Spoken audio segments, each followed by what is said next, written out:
Okay,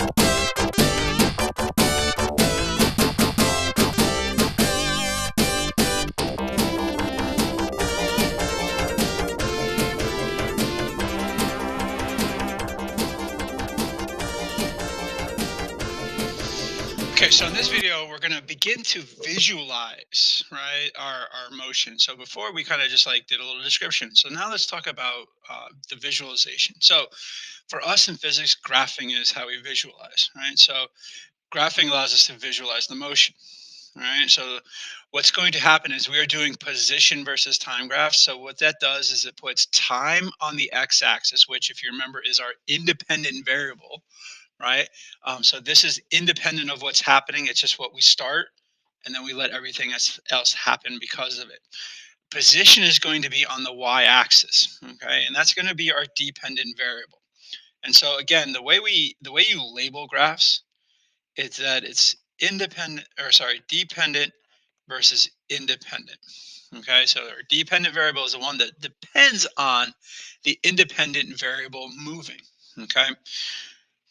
Now, one thing is that we're going to collect data, right? So data is very important to us in physics, but we're not going to play connect the dots, right? We're not making these line graphs. We're making lines of best fit.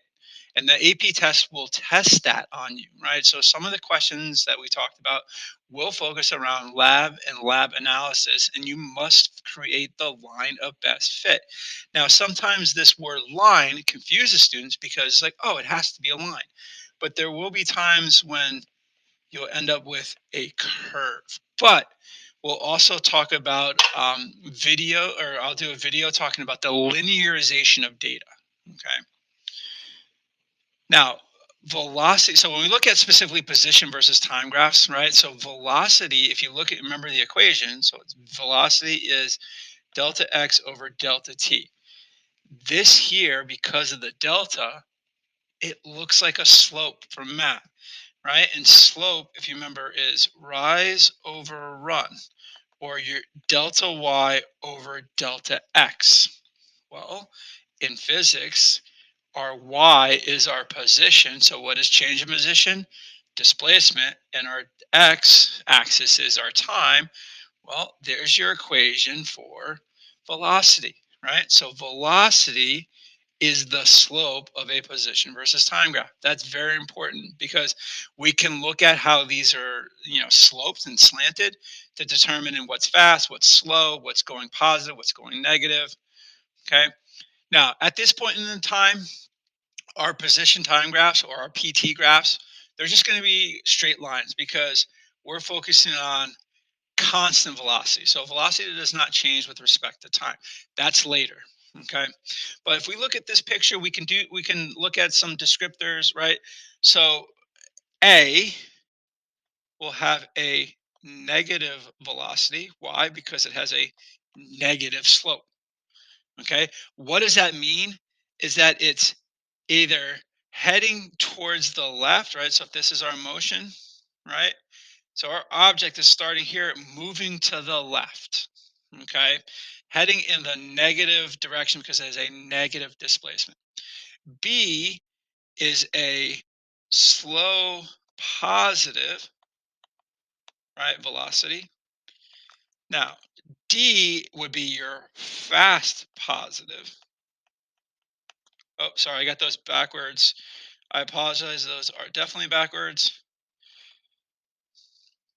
So this is our fast positive velocity. D is our slow positive velocity. Now, why is one fast versus the other? Their steepness, right? The closer you are to the position, the straighter up and down it is, right? And remember from math class, straight up and down has an infinite slope. There is no run. Okay, it's all rise. Now, you go to D, right? The slow positives, because it's closer to zero, right? So it's going to be all run and no rise. And C is a special condition that we call at rest. So the object is not moving. Okay, so let's look at an example of how this would work in terms of a problem. So from the given data, plot the position versus time graph of the motion. Determine the average velocity, where the object is located at 2.5 seconds, and how long does it take for the object to get to 3 meters. Okay, so we're going to plot our data. So position, time, right? We make sure you label your axes. So 0, 0.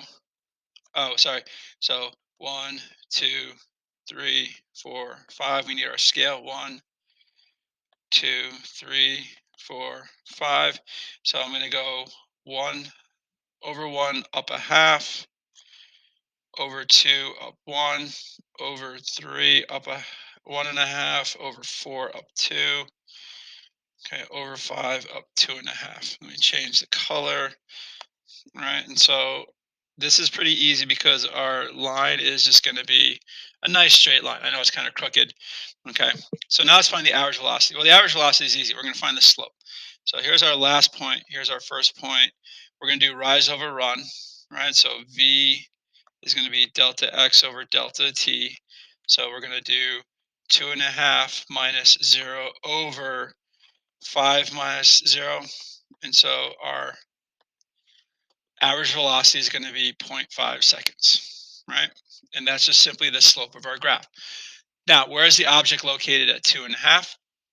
So what we can do to figure that out is go to 2.5 seconds, go up to our line, right? And so really the line should be in here somewhere. And so I go over here, it's about 1.25. So at 2.5 seconds, it's at 1.25 meters. Okay. And then finally, how long does it take for the object to get to 3 meters?